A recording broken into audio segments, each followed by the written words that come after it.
I'd like to welcome you to this session, The Future of Retail.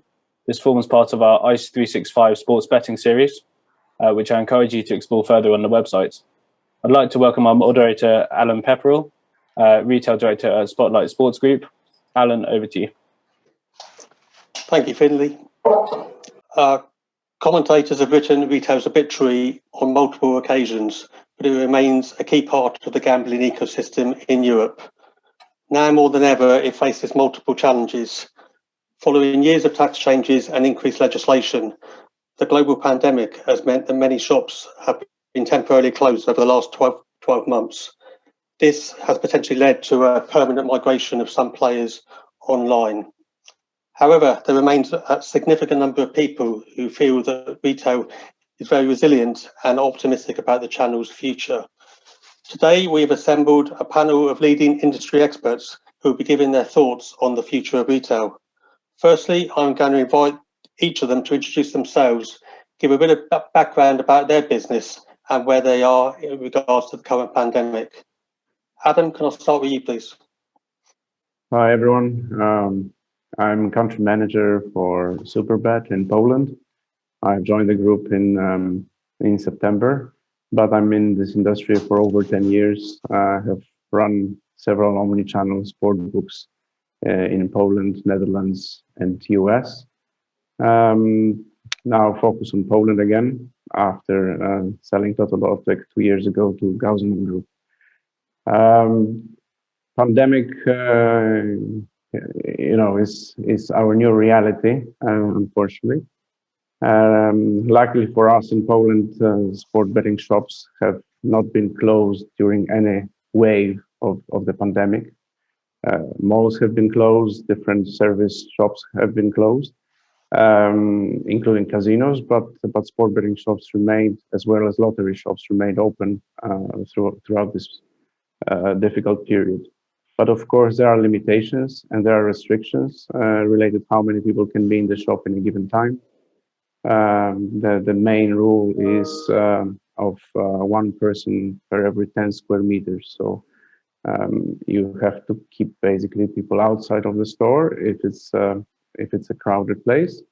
But generally, people are less on the streets, and of course, it affects the business. Thanks, Adam. Gary, can I come to you next, please? Hi, thanks, Alan. I'm Gary Toal of Toals Bookmakers. I have 50 betting shops in Northern Ireland. I'm third generation bookmaker. I'm doing this over 35 years now. I have had own shops in the Republic of Ireland and Scotland. I'm also part owner of a software company called Biztech that supplies EPOS systems to the retail betting market, principally in the UK and Ireland. Our lockdown's similar to the rest of the UK and the Republic of Ireland. We closed, I think, on the 24th of March last year, opened on the 3rd of July. 2-week lockdown sometime in November, start of December, and then we've been closed since the 24th of December. No idea when we'll get our shops open again, but we'll probably be quite close to whatever happens in mainland Britain. Thanks, Gary. Alexander, can I come to you next, please? Hi, everybody. Nice to see you. Hi, nice to meet you. It's Alexander Martin. I'm in the gambling industry for several years. I've been operating multi-channel solutions and operations, sports betting, casino operations in multiple countries and jurisdictions. At the moment, I'm the CEO of SKS 365, which is the majority brand is Planet Wins 365. And our focus market is the Italian market. In Italy, we have been last year facing one of the first lockdowns in Europe, because Italy has been in the forefront, unfortunately, when it came to the corona infection. So it started for us in the north with restrictions on the opening hours, but then first with the closure of shops, and then it came through the entire Italian country. That lockdown was going on a couple of months, and in particular, all of us as sports betting operators have been impacted heavily, not only by the lockdown of the shops, but certainly also when the sports event has been paused or cancelled, depending on the markets the events were going on. And nevertheless, when the shops were reopening, we were doing quite gratefully. Unfortunately, then big second wave hit all of us in Europe, and then a second lockdown came into place. And since then, end of last year, our shops, where we have more than thousands of, are currently closed, and it's quite complicated to foresee when the reopening will be happening. Luckily, we are a multi-channel operator, so the online business is more stronger than ever, and so therefore it's our focus at the moment to continue on that. Thanks, Alexander. Mark, finally, you please. Yeah, my name's Mark Pearson. I work for BetFred. We're still privately owned. We operate a growing online business, a growing business in America as well. But the real core of our business is just under 1,500 shops. Retail estate, which is in England, Wales and Scotland. At the moment, all our 1,500 shops are closed. We think we'll be opening in England on the 12th of April. Scotland a couple of weeks later. I think Wales will be similar to England on the 12th of April. So I think so far this year, we've had the whole estate closed for over 200 days, which I think is longer than David Moyes' career at Manchester United. Thank you, Mark. And Alexander, as you touched on there, after the first lockdown, operators reported very encouraging business levels, certainly far better than many other retail businesses. If I can come to you first, Alexander, why do you think retail betting shops outperformed other retail businesses after the first lockdown? So for Planet Wins 365, our brand, we are operating in Italy. I can say, first of all our retail team did a tremendous job in making these places quite safe in terms of distance rules, sanitization, separation glasses, and also in terms of cleaning the terminal. So all our loyal customers could feel very secure coming to the shops. And on top of that, what we did actually during the first lockdown and the Corona wave 1, we invested heavily into our retail network in terms of new products, new offering, new services. So it was even then more attractive to the customers to come back to the shop and experience these kind of new products that we have put in place in the shops themselves. And I have to say that our customers are very loyal also to our shop network. So they are quite interested to go back. And I think everybody of the customers really enjoy the atmosphere and to mingle with people that are having the same kind of experience or the same kind of feelings in the shops. Thank you. Mark, you commented that your shops were closed for 200 days in the last financial year. But my understanding is that business levels, certainly end of last summer, early autumn, were very encouraging. What do you put that down to? Look, they were very, very encouraging. I think they surprised a lot of us. And then we opened in England on the 12th of June, which was just before Royal Ascot. I think that helped. Royal Ascot being obviously a prestigious event. Then when the pubs reopened in the 4th of July, we saw turnover go up quite a bit. You know, I think there's a lot of people out there, certainly on the weekend, that still, used to get up, go out, stick the bets on, go to the pub. We're part of people's entertainment. I do think that I'm very, very confident that we will bounce back again. Naturally, there's been some transfer to online, and some of those customers we might not see back in the retail estate again. But I'm pretty confident we're going to bounce back because people want to get out. People actually want that interaction. I'm a huge advocate of betting shops. I still go and bet in betting shops myself. I like to be able to sit there, have a drink, read the paper, pick my horses, etc., have a bit of the atmosphere, speak to the staff, get to know a few people in the local betting shop as well when you discuss various tips. I think there's a lot of people out there who've missed the real community side of the betting shop on the high street. And that's why I am confident, however tough the last few months have been, I'm confident we will bounce back. The high street is under huge pressure, but it was under huge pressure before COVID as well, wasn't it? But I think we have got enough customers that want to come back and come and enjoy the betting shop experience. And obviously, we like to think we're a bit different to some of the competitors as well, offering different offers and bonuses, etc. So look, 12th of April at the moment seems a long way away, but I'm confident that the retail betting sector, certainly in the UK, is going to bounce back once again. And just like the previous panel member said, we worked really hard as well making our shops COVID, secure. We spent a lot of money on making them COVID secure as well, making sure that people stayed 2 meters apart, making sure that hand sanitizer is available, all the messaging, all the posters. I mean, it was just even this week in the Houses of Parliament was a question asked about betting shops and whether there'd been any evidence of the spread of COVID-19, of which Nadine Dorries, one of the health ministers, isn't she? I think. Yes, she's.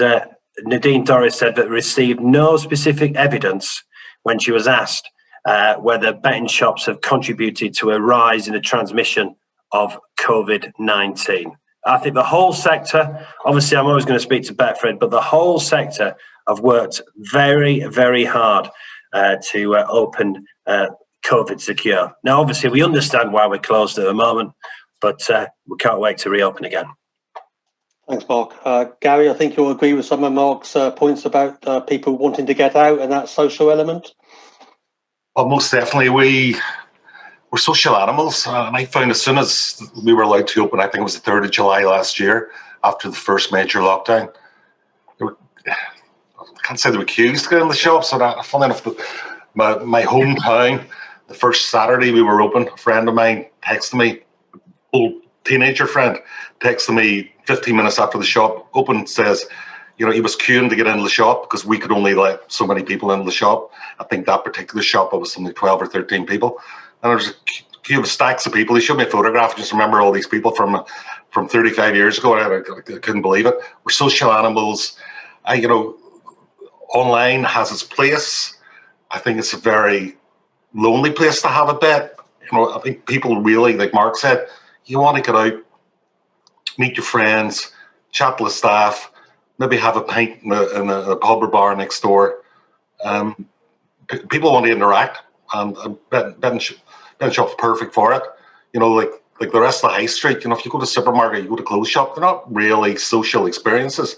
Part of what we do is we're part of the community. As Mark said, we're part of the social fabric.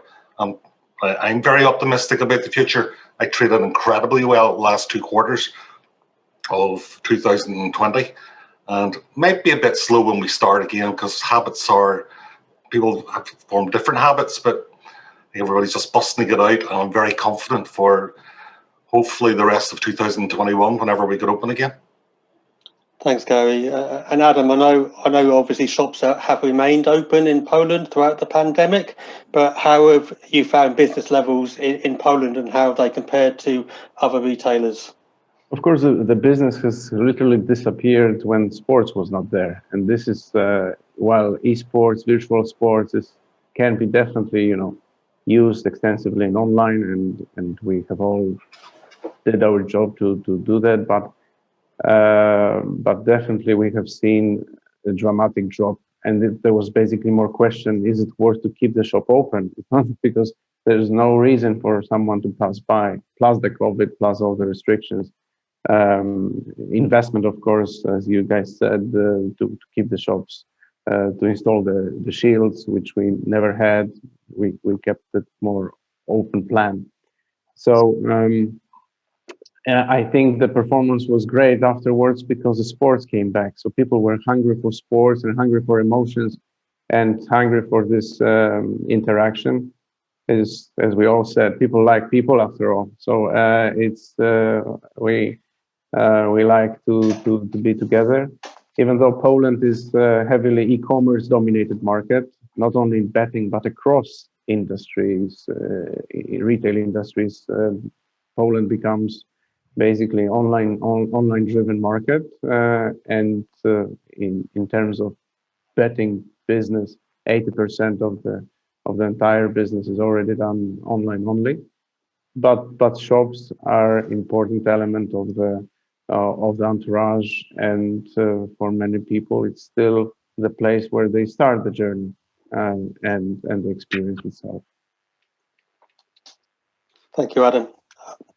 Moving on, obviously, like you've all touched on, post the first lockdown, betting shops opened soon after or just before elite sports resumed. Obviously, the difference this time is certainly in GB and Ireland is that elite sport, racing and football, in particular from a racing perspective, the Cheltenham Festival and the Grand National will be held while betting shops are closed. Obviously, there's a concern that more and more customers will be using online channels and might be permanently migrated. What can operators do to try and halt this exodus? Gary, if I could start with you, please. As I said before, I think we're social animals. I think people will naturally drift back towards betting shops. You know, there will always be the online opportunity, quick opportunity, and convenience for the forgotten bet or last minute bet. But you know, what I find online tools I trade okay, but because I don't spend tens of millions advertising, I don't do fantastically well against the big guys. It's nearly impossible for me. But I've been trading for the best part of 5 years now, and I find the stickiness of customers online is not particularly strong. If you keep customer for a year, you're doing really, really well. You know, I traded, I would say, really well for the first 2.5, 3 years.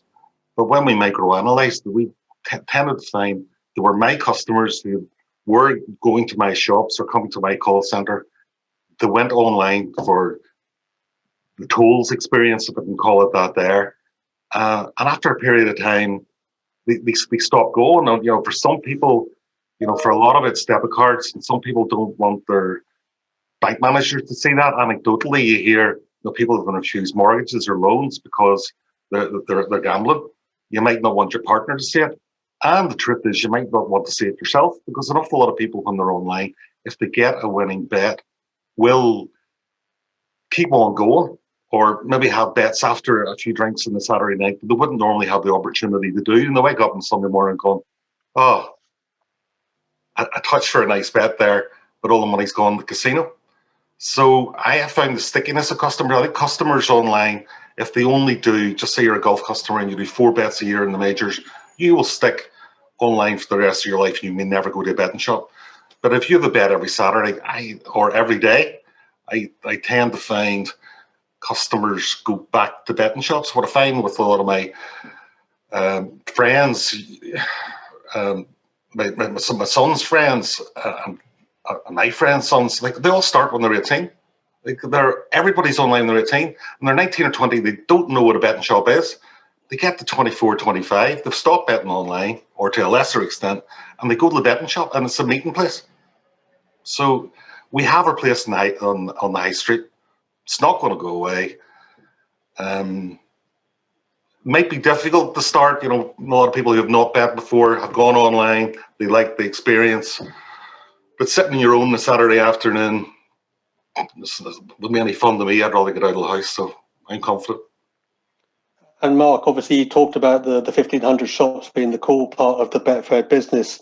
How much of a concern is it being closed for like nearly 4 months with Cheltenham and Aintree taking part while shops are closed? And what do you think you guys could do to halt the exodus when you do reopen? You mentioned about it maybe being a bit slow start when you do resume. What can you do to address that? Yeah, I think that's a very valid point, because the first time we came out of lockdown, racing started on the 1st of June and we reopened on the 12th. So there wasn't a big gap between racing starting and betting shops open. Obviously, racing has continued throughout this. Now we're about to have our busiest and most important week of the year in Cheltenham coming up, and our betting shops are closed, which is a huge disappointment. No, there will be some migration to online, and some of those customers won't come back again, but I'm pretty confident that most people that enjoyed going in betting shops will come back, because as we've discussed, I think the social aspect, I just think, you know, I prefer watching Soccer Saturday with an actual coupon in my hand and a slip. I find it a lot easier to check my football bets than having to keep going on to my bets online, etc. That's just my own personal preference. a lot of people do meet their mates in the bookies as well, which is going to continue. So look, I'm pretty confident as well, and I think there's a real desperation. I mean, all you can buy around me at the moment is takeaway coffees, isn't it? I've never had so many takeaway coffees just for something to do. So I think that when the world begins to open up, we've proved we can open safely and securely and be safe for our customers and our staff, that the betting sector on the high street will bounce back. But yeah, it is a concern that there is a number of people that probably only bet on the horses around events like Cheltenham and the Grand National. I mean, I do think it was an own goal, not looking at the moving the Grand National to the betting shops were open. Certainly in England, I think it was a missed opportunity by the Jockey Club and the BHA. I can understand it had its logistical difficulties, but, it could have been an opportunity. There will be the migration, but, I think people will come back because, there's nothing better for me than sticking on my football bets and, I'll maybe go and do it about 1:30, watch a couple of races, have a cup of tea, pick my horses, and then, go and do whatever on a Saturday. And obviously, a large amount of our customers, when they're able to, enjoy sitting there and watching the racing with other people and discussing it. Thanks, Mark. Adam, I know your shops have stayed open, and you mentioned that when sporting events were non-existent, there was no reason to go back into shop. How have you found things in Poland, and what can you do to address any permanent migration online? Well, I believe in 4 pillars in this respect. Basically it's product, brand, staff, and then there is a store. So if we get all the things right, then we are in a safe place. But if we forget any of the pillars, we'll be in trouble. So I think we have to, especially in countries not in the Balkans, maybe not in UK, where there is such a strong culture of going to the shop, and actually inherited so deeply. We have to be prepared that many people, especially in a lot of jurisdictions, start to see going to a shop as an effort. It's not a big effort. We don't think of it, but betting, placing a bet on a phone is no effort. It's very easy. It's very quick. I know it's not. It doesn't have the same taste, but people tend to be lazy. So we have to be prepared to give something extra reward for this effort. It doesn't have to be monetary. It has to be in experience, in engagement, I believe, in order for us to secure the future of retail. And I fully agree with Gary in terms of stickiness and loyalty of the retail customers. In online, they jump over and over different sites, and bonus hunting has a speed of light. But we have to seek for the right rewards for this effort, and then we will be in a safe place if the shop will provide the right experience. Because price, of course, in our business, odds and price is very important. But the price you can compare very easily online, and in terms of experience, this is where the shop starts to differentiate. This is where we can show a different effort, a different skill set of our employees there, and these small differences make the difference between dying and living, I believe, especially in jurisdictions which are e-commerce driven. Thanks, Adam. And finally, Alexander, do you agree with the rest of the panel in terms of the efforts needed to halt the exodus to online operators? I absolutely agree, and let me add to that. I think we all, as retail operators or omnichannel operators, did in all the markets a very good job in migrating our retail customers to go to online. But if we look on all the numbers in these countries, we can actually see that the turnover figures aren't as high as they have been when the shops would have been opened. So that means there is a good percentage of our typical customer base that are only retail customers, and they are waiting just in front of the doors practically to regain in. Now in Poland, as we were hearing, there was never the situation that they couldn't go, but in many other countries, there was actually a situation that they couldn't go. and they didn't do the migration to online. To add to that, we just recently did a survey on all these customers that have been becoming online customers of us and preferred the land-based channel purely before. And interesting out of that is that 10% of them are saying they will just continue online in the future. So they see from the current perspective, they see online as it's a very functional, it's a very good customer experience for them online, and they don't foresee in the long run to go back to the shops. Nevertheless, the majority was saying, I will use both, and even 2 out of 5 were saying, I continue just purely then in the retail shop when all restrictions will be gone away. So we were doing gratefully in migrating the customers online, but the majority will also go back because, as it was said by the others, they really like the atmosphere of the shops, they like the employees, the staff of the shops, and they like to mingle with like-minded people, because we don't have to forget, betting on sports event is also very much into discussing with others in terms of about the teams, the players, the games that are going on, and the knowledge exchange. And then betting is one part of that, but to have this kind of experience. Going forward, to make sure that players will be coming to the retail shop, I think all of us needs to have in mind the competition is not only among these others in terms of other sports betting operators. What we are competing with in the mid-future, when the shops will be open again, is with bars, sports bars, even bowling alleys, cinemas, because we are entertainment places, we are leisure places. We need to make sure that people actually like to come to our shops and to enjoy it, and it's a place of fun. And that's where Planet Win 365 is doing a lot of effort, making that a really nice customer experience for everybody. It's an entertainment place with special events happening in the shops, which we can't do online.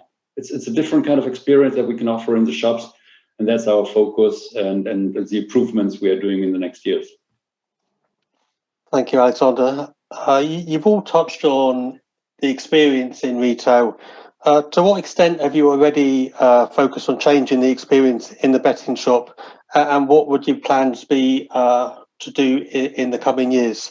Adam, can I start with you, please? Yes, we have been already years in the transition mode. So the absolute numbers of shops going down, but the size of shops growing.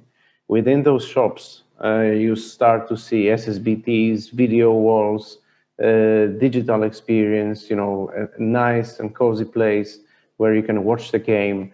The coffee is being served. It becomes, as Alex said, a leisure place. It stops being simply a place where you place a bet. In my shops, around 80% of turnover comes from e-coupon, prepared bet slip preparation. So it seems, person just comes there because of the need to interact. They could have easily placed the same bet online because they have already been on an app. They have created the bet slip. They have only, just for the last mile of the transaction, they are coming to the shop. So, or using SSBTs to scan it. And definitely there is a transition to flagships and to make the shops unique, entertainment place, a place where you can design an event, meet influencers, meet people that they see online, but touch them, meet them in person.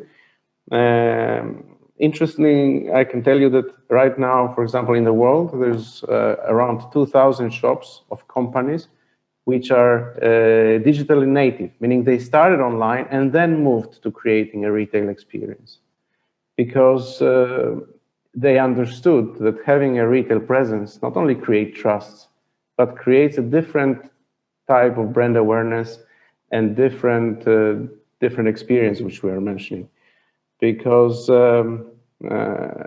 from sociological point of view, we feel faster than we think. So when you enter the store and you don't even have to discuss with anyone, you experience certain feeling, and this feeling is gone when you're purely online. So I definitely believe in omni-channel experience, but we are in the, let's say, mode of creating betting corners and mingling this with different kind of businesses like sport bars, but definitely and maintaining dedicated shops, which are these entertainment venues and brand carriers, which I believe has absolute sense. Thank you. Alexander, can I come to you next, please? On the one hand, we are offering a very broad product range in terms of from the betting terminals, also from the cashier experience, but also on the betting terminals nowadays, we are offering horse races, virtuals, lots of various virtuals in terms of Liga games, etc., so on.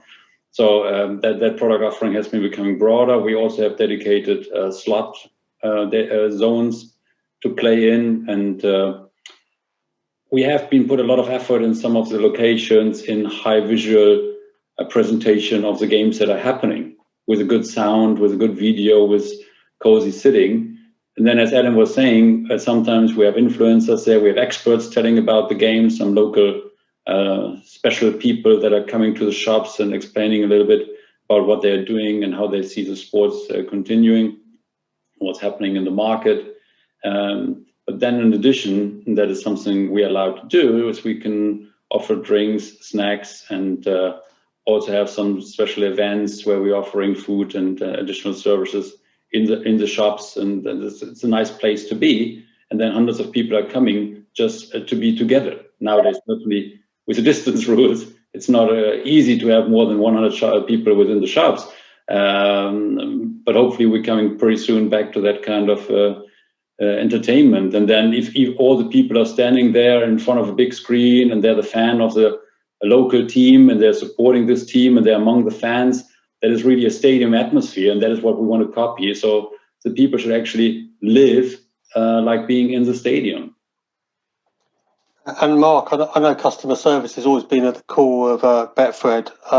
What more can be done in terms of enhancing the experience upon resumption of retail? Yeah, look, your staff are very important, aren't they, to welcome customers and to look after them and make sure they get your bets on correctly. So we've invested a lot of money in training our staff as well.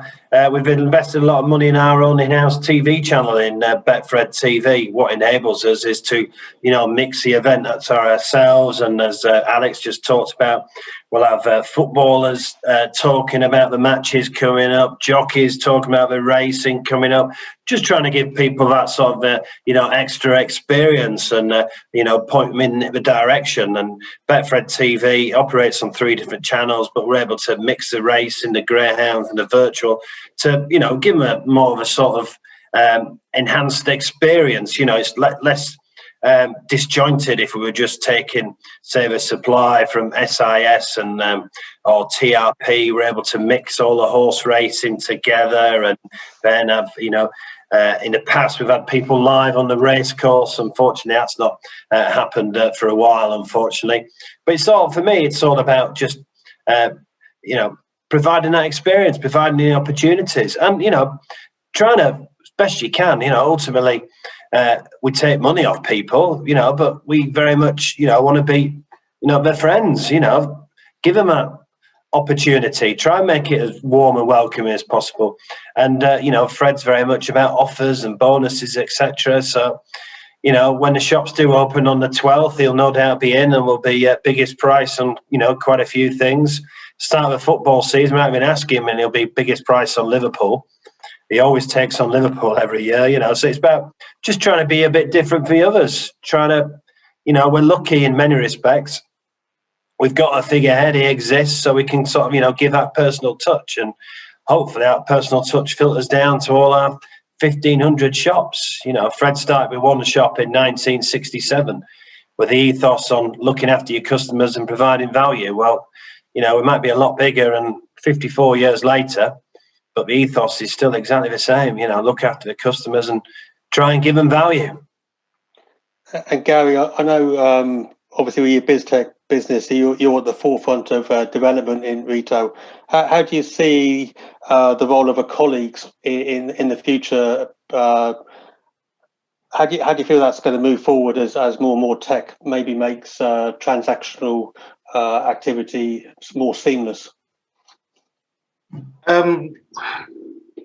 Well, agreeing with everybody else, customer care is really, really big. So if the staff have the right tools, gives them more opportunity and time to look after customers. I think Adam said, I was surprised and pleased that something like 80%, I think he called it e-coupons. In the UK and Ireland, we call them Mark Sense coupons. Or Mark Sense delivery is fantastic. You know, people, as Mark says, you grab a coupon, you mark 6 boxes, you put down your stake, you know, you give it to the member staff, they see it once, scan it, the bet comes out, it's seamless, the returns are on the coupon, and the staff are able to interact rather like years ago. Like I remember before EPOS systems were there, you had to manually settle every single bet. You know, for horses on a Saturday, you might see the same betting slip 20, 30, 50 times on a Saturday. Now you see it once, it's gone. And when it's Mark Sense, that's fantastic. You know, you don't even have to manually enter those selections in. So we're Biztech, we're developing, we're well down the road now, OCR, handwriting recognition.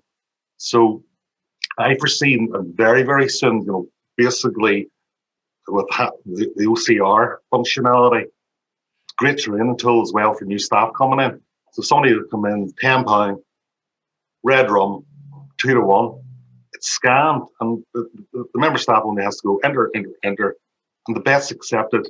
The customer has the bet with the stake and the horse and the potential returns off that bet. I think where we're going to get to with that is the member staff will only have to verify that bet, that the details are correct after it wins. You know, the member staff may never have to actually see that.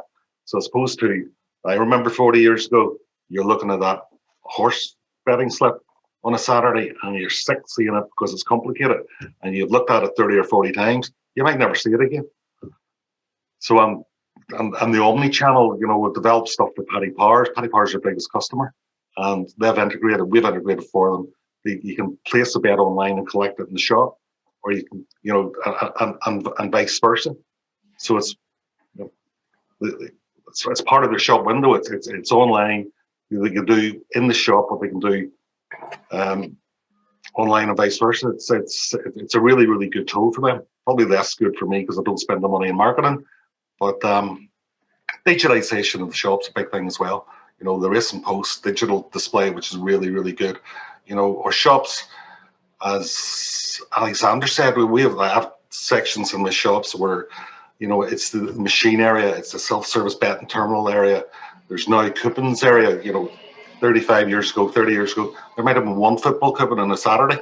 Now we've got scores of them, so there's not enough space. There's not enough space to hang papers in the shop. So the likes of the risk and post digitalization, that's really good. You know, a customer can stand maybe 10 meetings on, you know, Cheltenham and Ascot and whatever else, and just stand in one place, press a button, and gets all of the information they require. So I forgot what your question was. It was just with the technological development. How do you see the role of shop colleagues changing, and does that allow the customer experience to improve? Yeah, well, it's all of what I've just mentioned. And we have to keep improving. You know, the world keeps changing, and we have to keep moving forward. And if the customer likes it, deliver it to them. And we have to be all things to all people. And what Joe Blogs may like, that 75-year-old regular who's been coming in all of his life, is different from the 21-year-old young man starting out in his life. So we have to give everything to everybody. And technology will allow that, and does.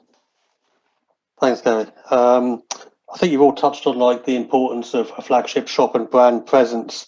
Will any restrictions on marketing or sponsorship mean that operators need a bricks and mortar presence to grow their brand awareness? Alexandra, if I can come to you first, please.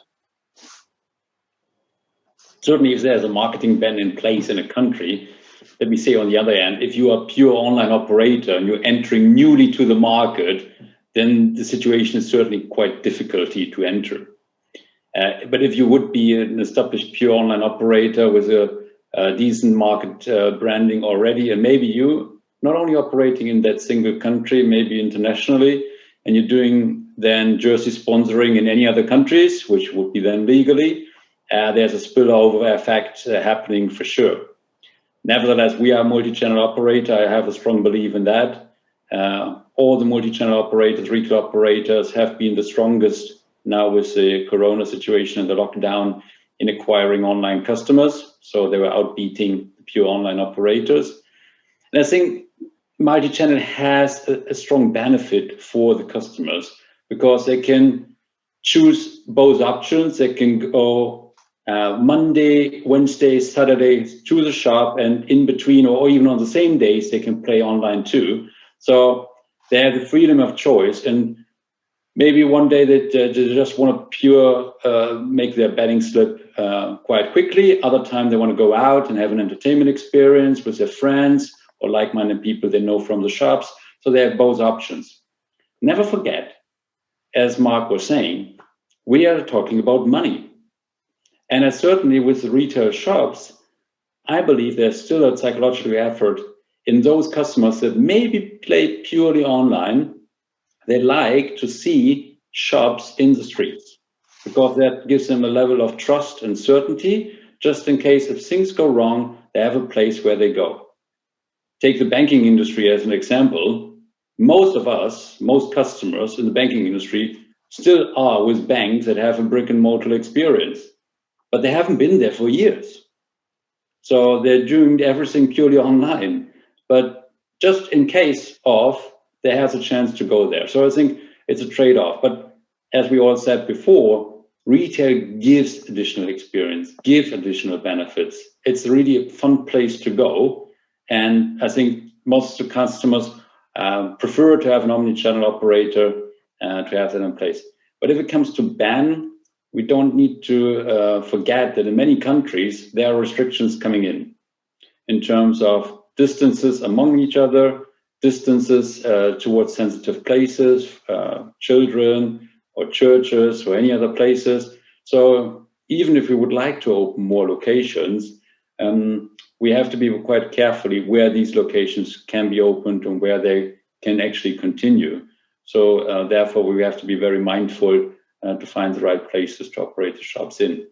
And marketing ban, maybe in general on that, I don't see it as the very good solution because in many countries, unfortunately, it has been foreseen that a marketing ban allows then gray market operators to regain their market shares in particular markets because the licensed operators, and we are paying a lot of money for having our license, and therefore it should be quite legal in the interest of all the regulators that we as licensed operators can really marketize our brand to showcase which other operators are legally operating and are fulfilling all the responsible gambling regulations and handle the players quite carefully and are trusted partners, and also taking care about the players in all kind of aspects, and don't allow others to come in.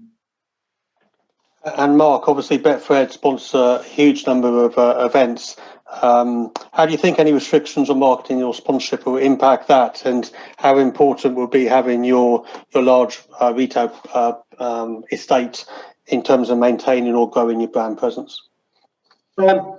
Obviously, in the UK, we are going through a consultation at the moment. The submissions have to be in for the 31st of March. I think it's quite clear there is going to be some changes to the gambling landscape in the UK. Here at BetFred, we're up for the change. We're up for the discussion with the government. I think we're fully aware there needs to be some kind of political reset as well for the gambling industry. We obviously just want to make sure whatever's done is evidence-based and not just, from this ideological perspective, because there's a number of detractors out there for the gambling sector, isn't there? Not based on evidence, but surely purely from an ideological perspective.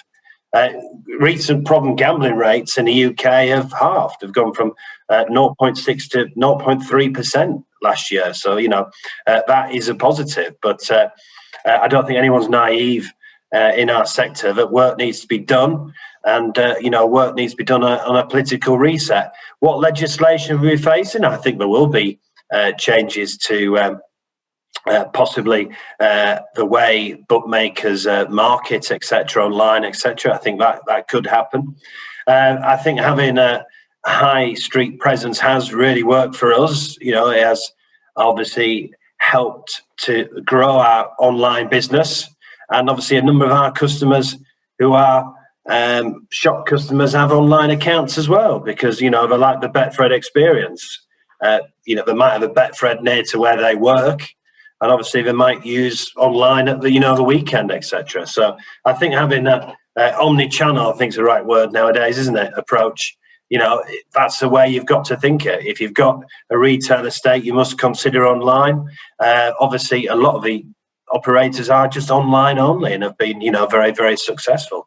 So, you know, it's a very important period for the gambling sector in the United Kingdom. I just, you know, hope whatever happens is evidence-based, but certainly we welcome the consultation and, you know, look forward to having a positive discussion with the government. And Adam, I know you've touched on the importance of stores and sometimes flagship stores. How do you see that evolving over the next few years in having that brand presence through retail? Well, I think it's definitely the trend, and it will remain. However, touching also on topics you guys have said, the legislation in different jurisdictions and different countries, actually, our problem is doesn't facilitate omnichannel properly. So we have plenty of different jurisdictions where you have problem mingling different licenses or presence in different channels. And I think this is what we should also pay attention to and keep raising to our regulators in different countries. Because, for example, in Poland, you cannot in a shop allow someone to place a bet on an online account. It's nonsense. It's absolute nonsense. You know, you are in a betting shop in a controlled environment.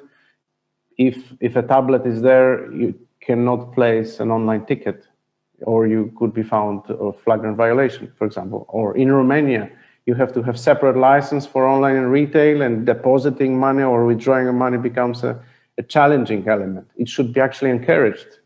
So because of AML procedures and actually all the anti-money laundering laws, you know, you have physical person rather than a fake account out there. So if someone takes, you know, does the effort to come to your shop and be there to collect his winnings, you should actually welcome this. And the regulator should also understand that there is an added benefit of it. So I think definitely we are on the trend of transforming it into the engagement and connection. So basically, retail will be a place where you engage, connect, build a brand, build loyalty, and we will look how technology continuously evolves so that we can make this entertainment exciting and accessible to younger but also older audience in the same time. This is also one of the challenges to keep in mind. We have to be open and be able to service different age groups and different punter groups in terms of their betting behavior and needs. Definitely retail is to stay. However, I think it will change into, after all, something more exciting. So I think we'll go away from small shops, goes to something slightly bigger, where there'll be something, this extra mile, this extra reward for this extra effort of coming in. And finally, Gary, how important do you think having a high street presence will be to maintain brand awareness?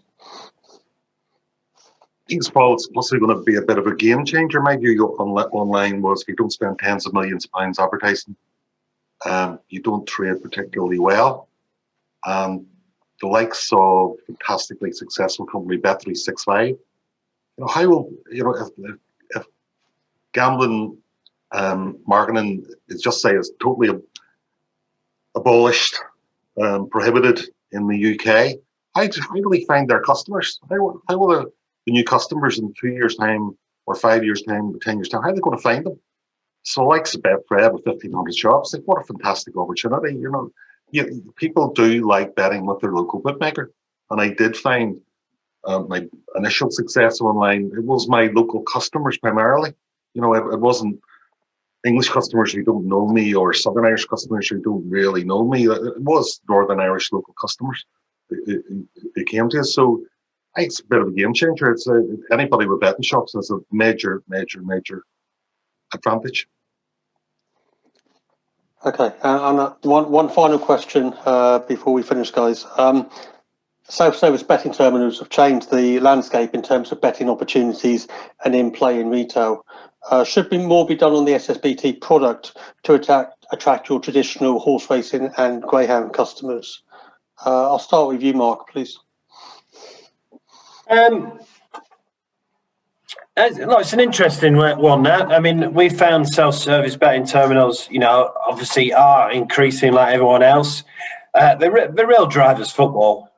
Football's a drive on the self-service betting terminals, especially the in-play, etc. They're doing really, really well. Look, I think it's still over the counter for horse racing and greyhounds at the moment. I think that'll continue.